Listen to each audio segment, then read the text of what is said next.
నిర్గమాకాండము మొదటి అధ్యాయము మొదటి వచనం నుండి. ఐగుప్తు దేశములకు తమ తమ కుటుంబములతో యాకోబు వెంట వెళ్ళిన ఇశ్రాయేలుల పేర్లివి: రూబేను, షిమ్యోను, లేవి, యూదా, ఇస్సాకారు, సెబూలూను, బెన్యామీను, దాను, నఫ్తాలి, గాదు, ఆషేరు. యాకోబు సంతతి వారు మొత్తం 70 మంది. అంతకుముందే యోసేపు ఐగుప్తు దేశంలో ఉండెను. కొంతకాలమునకు యోసేపు, అతని సోదరులు, వారి తరముల వారు అందరూ మరణించిరి. ఇశ్రాయేలీయులు పెక్కుమంది పిల్లలను కని లెక్కకు మిక్కుటముగా పెరిగిరి. వారు అసంఖ్యాకముగా పెరిగి విస్తరిల్లి ప్రబలులైరి. నేల ఈనినట్లు ఎక్కడ చూచినను ఇశ్రాయేలీయులే. అప్పుడు యోసేపు పూర్వోత్తరములు తెలియని ఒక కొత్త రాజు ఐగుప్తు దేశంలో సింహాసనముపై అధిష్ఠించెను. ఆ రాజు తన పరిజనులతో, ఈ ఇశ్రాయేలీయుల సంతతి మనకంటే విస్తారముగా బలిష్టముగా ఉన్నది. వారు ఇక ముందు పెరగకుండానట్లు మనము కనుగలిగి నడుచుకొనవలెను. కానిచో యుద్ధములు వచ్చినప్పుడు వారు మన శత్రువుల పక్షమున చేరి మనలను ఎదురెత్తురు, మన దేశం నుండి తప్పించుకొని పారిపోవుదురు అనెను. ఆ మాటలను బట్టి రాజ్యాధికారులు ఇశ్రాయేలుచే వెట్టి చాకిరీ చేయించి వారిని అణగదొక్కుటకై వారి మీద దాసాధ్యక్షులను నియమించిరి. ఈ విధముగా ఇశ్రాయేలీయులు ఫరో రాజునకు గిడ్డంగులను, నగరములను, పీతోను, రామేసును నిర్మించిరి. రాచరంపాన పెట్టిన కొలది ఇశ్రాయేలీయులు నూరంతలుగా పెరిగి విస్తరిల్లిరి. ఐగుప్తు దేశీయులు ఇశ్రాయేలును చూచి చేదరించుకొనిది, వారికి భయపడిరి. వారు నిర్దాక్షిణ్యంగా ఇశ్రాయేలులను బానిసలుగా చేసిరి. వెట్టి చాకిరీతో ఇటుక తయారీ పనులు, మట్టి పనులు, అన్ని రకముల పొలము పనులు చేయించి వారు బ్రతుకును భరింపరానిదిగా చేసిరి. బండ పనులన్నింటినీ వారి నెత్తిన రుద్దిరి.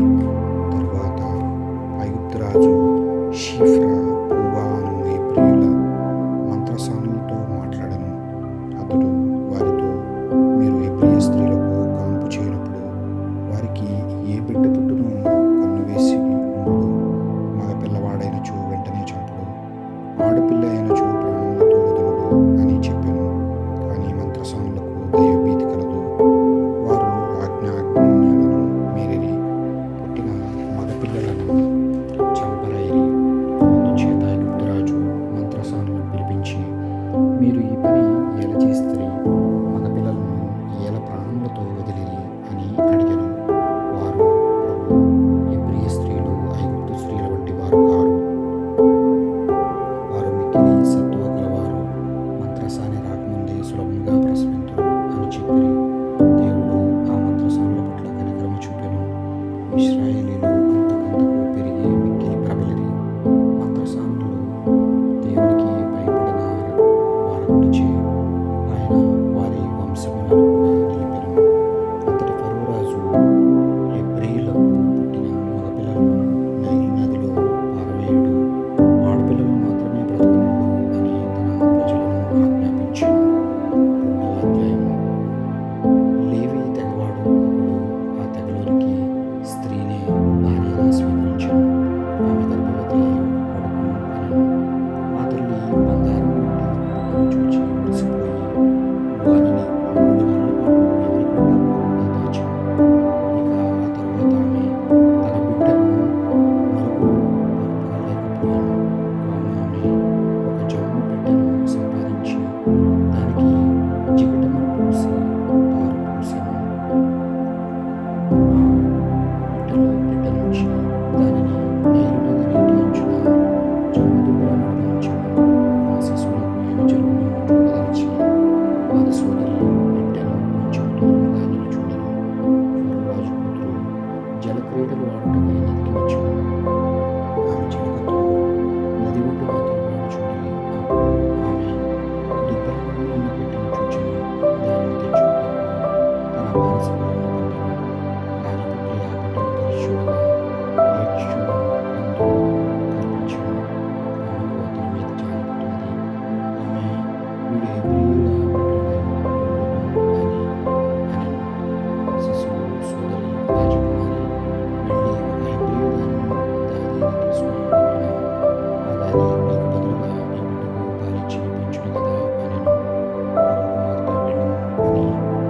యేసు సోదరితో చెప్పగా ఆ బాలిక వెళ్ళి ఆ బిడ్డ తల్లిని కొని వచ్చాను.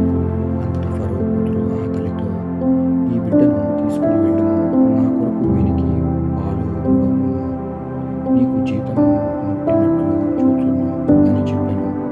ఆ హెబ్రీ స్త్రీ శిశువునకు కొనిపోయి పాలు ఇచ్చి పెంచాను. శిశువు పెరిగి పెద్దవాడైన తరువాత ఆమె అతనికి రాజకుమారి కడకు తీసుకుని వచ్చాను. రాజపుత్రి అతనిని కన్న కొడుకు మాదిరిగా చూచుకున్నాను. ఇతనిని నీటి నుండి బయటకు తీస్తిరి అనుకుని ఆమె అతనికి మోషే అను పేరు పెట్టాను. మోషే పెరిగి పెద్దవాడాయను. పిదప ఒకసారి స్వదేశీయులను చూడబోయాను. వారి బానిసలై బండబారిన బ్రతుకులు ఈడ్చుటను కనులారా చూచెను. అప్పుడు ఐగుప్తు దేశీయుడు తన దేశంలోని ప్రియుని కొట్టుటకు మోషే చూచెను. అతడు చూపును పరికించెను. తన చూపు మేర లోపల ఎవరూ లేరు. వెంటనే మోషే ఐగుప్తు దేశీయుని మీద పడి వానిని చంపి ఇసుకలో పాతిపెట్టెను. మరునాడు కూడా మోషే అచ్చటికి వచ్చి ఇద్దరు హెబ్రీయులు తన్నుకుంటా చూచెను. మోషే తప్పు చేసిన వానితో నీవు తోడి హెబ్రీయుని కొట్టదెలా అనెను. ఆ దోషి మాకు అధికారిగా ధర్మమూర్తిగా నన్ను నిలబడినవారు ఎవరయ్యా? ఐగుప్తు దేశీయుని చంపినట్లు నన్ను కూడా చంపవలెనని అనుకుంటున్నావా అనెను. తాను చేసిన పని అప్పుడే బట్టబయలైనది కదా అని మోషే భయపడెను. ఫరో రాజు ఈ విషయం వినెను. అతడు మోషేకు మరణశిక్ష విధించిన వాడే. కానీ మోషే మిద్యాను దేశమునకు పారిపోయాను.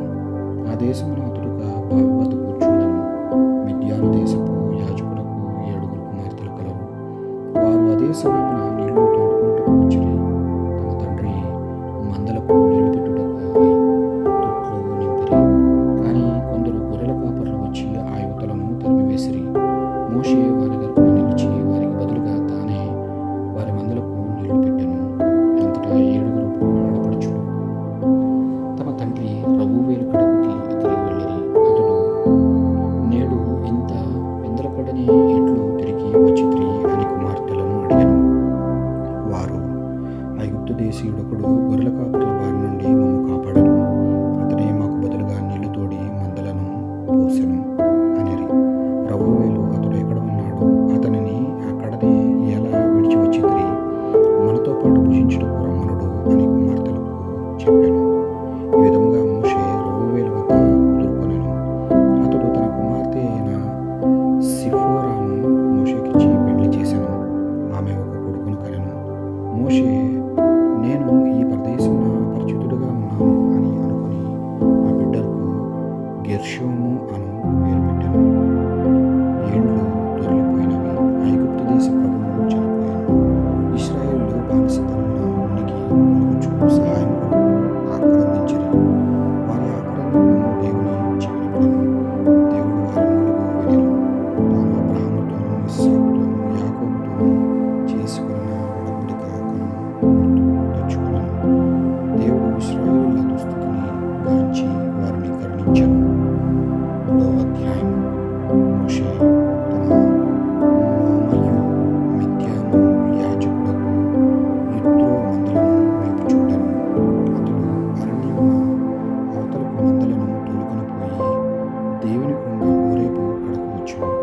అక్కడ ఒక పొద మధ్య నుండి వెలువడు నిప్పుమంట రూపమున యావే దూత అతనికి సాక్షాత్కరించెను. మోషే కన్ను ఎత్తి చూసెను. పొదయేమో మండుచుండెను, కానీ అది కాలిపోవటలేదు. అంతటా మోషే, నేను దగ్గరకు వెళ్ళి ఈ విచిత్ర దృశ్యమును చూడవలేను, పొద ఎలా కాలిపోవటలేదో తెలుసుకోవలేను అని తలంచెను. ఆ విధముగా పొదను పరిశీలించుటకై ముందుకు వచ్చిన మోషేను చూచి యావే పొద నడిమి నుండి మోషే మోషే అని పిలిచెను. అతడు, చిత్తము ప్రభువు అనెను. దేవుడు దగ్గరకు రాకుము, చెప్పులు విడువుము. నీవు నిలుచున్న ఈ తావు పవిత్ర భూమి సుమా. నేను మీ తండ్రి దేవుడను, అబ్రహాము దేవుడను, ఈసాకు దేవుడను, యాకోబు దేవుడను అనెను. మోషే దేవుని చూచుటకు భయపడి అంతటా దేవుడైన యావే, ఐగుప్తు దేశంలో నా ప్రజలు అనుభవించు బాధలు నేను కన్నులారా చూచితిని. దాసాధ్యక్షుల బారి నుండి విడిపింపుమని వారు చేసిన మనవి నా చెవిన పడినది. వారు పొరపాట్లు గుర్తించితిని. ఐగుప్తు దేశీయుల ఇనుప పిడికిళ్ల నుండి వారిని విడిపించుటకై క్రిందికి దిగి వచ్చితిని. వారిని ఆ దేశం నుండి భాగ్యవంతమైన సువిశాలమైన పాలు తేనెలు జాలువారు నదీనైన కనానీయులు, హిత్తీయులు, అమోరీయులు, ఫెరిస్సీయులు, హివ్వీయులు, యెబూసీయులు నిలయమైన దేశమునకు చేర్చుదును. ఇశ్రాయేలీయుల ఆక్రందన నా చెవిన వినపడెను. ఐగుప్తు దేశీయులు వారినెట్లు పీడించుచున్నారో కన్నులారా చూచితిని. కావున రమ్ము, ఐగుప్తు దేశం నుండి నా ప్రజలను ఇశ్రాయేలీయులను వెలుపలికి తీసుకుని వచ్చుటకై నిన్ను ఫరో రాజు వద్దకు పంపెదను అని మోషేతో అనెను. అంతటా మోషే దేవునితో, ఫరో రాజు కడకు వెళ్ళుటకు గాని ఇశ్రాయేలులను ఐగుప్తు దేశం నుండి తీసుకుని వచ్చుటకు గాని నేనెవడను అనెను. దేవుడు, నేను నీకు తోడై ఉందును, నిన్ను పంపినది నేనే అని నీవు తెలుసుకొనుటకు గుర్తు ఇదియే. ఐగుప్తు దేశం నుండి ఈ ప్రజలను తోడుకొని వచ్చిన తరువాత మీరు ఈ కొండ మీద నన్ను ఆరాధింపవలెను అనెను.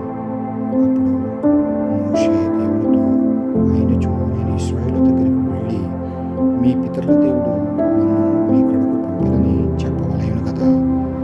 అప్పుడు వారు ఆ దేవుని పేరేమి అని నన్ను అడిగినచో నేనేమి చెప్పవలెను అనెను. దేవుడు మోషేతో, నేను ఉన్నవాడను అనెను. మరియు ఉన్నవాడు నన్ను మీ కడకు పంపినని ఇశ్రాయేలీయులతో చెప్పుము అనెను. ఇంకను దేవుడు మోషేతో, ఇశ్రాయేలీయులతో నీవు ఇట్లు చెప్పవలెను, మీ పితరుల దేవుడు అబ్రహాము దేవుడు, ఇస్సాకు దేవుడు, యాకోబు దేవుడు అయిన యావే నన్ను మీ దగ్గరకు పంపెను. సర్వకాలమందును ఇదియే నా నామము. ఇక ముందు తరతరముల వారు అందరూ నన్ను ఈ నామమునే పిలుతురు. నీవు వెళ్ళి ఇశ్రాయేలీయుల పెద్దలను ఒక చోట చేర్చి వారితో, మీ పితరుల దేవుడు అబ్రహాము దేవుడు, ఇస్సాకు దేవుడు, యాకోబు దేవుడైన యావే నాకు ప్రత్యక్షమాయెనని ఆయన మీతో నేను మిమ్ము చూడవచ్చితిని. ఐగుప్తు దేశీయులు మీకు పెట్టిన యాతనలన్నిటినీ గమనించితిని. మీరు పీడింపబడుచున్న ఐగుప్తు దేశం నుండి కనానీయులు, హిత్తీయులు, అమోరీయులు, ఫెరిస్సీయులు, హివ్వీయులు, యెబూసీయులు నివసించుచున్న దేశమునకు, పాలు తేనెలు జాలువారు దేశమునకు మేము చేర్చ నిశ్చయించితిని అని వారితో చెప్పాను. వారు ఆ మాటలు విందురు. నీవు ఇశ్రాయేలు పెద్దలతో, ఐగుప్తు దేశ ప్రభువు సముఖమునకు వెళ్ళవలెను. వెళ్ళి హెబ్రీయుల దేవుడైన యావే మాకు ప్రత్యక్షమయ్యాను. కావున 3 రోజుల పాటు అడవిలో ప్రయాణం చేసి మా దేవుడైన యావేకు బలి అర్పించుకొనుటకు మాకు సెలవిమ్ము అని అతనితో చెప్పవలెను. తనకంటే పైచేయివాడు వచ్చి గొంతు మీద కూర్చున్న గాని ఐగుప్తు దేశ ప్రభువు మిమ్మును పోనీయడని మాకు తెలియను. కావున నేను నా బలమును చూపుతాను.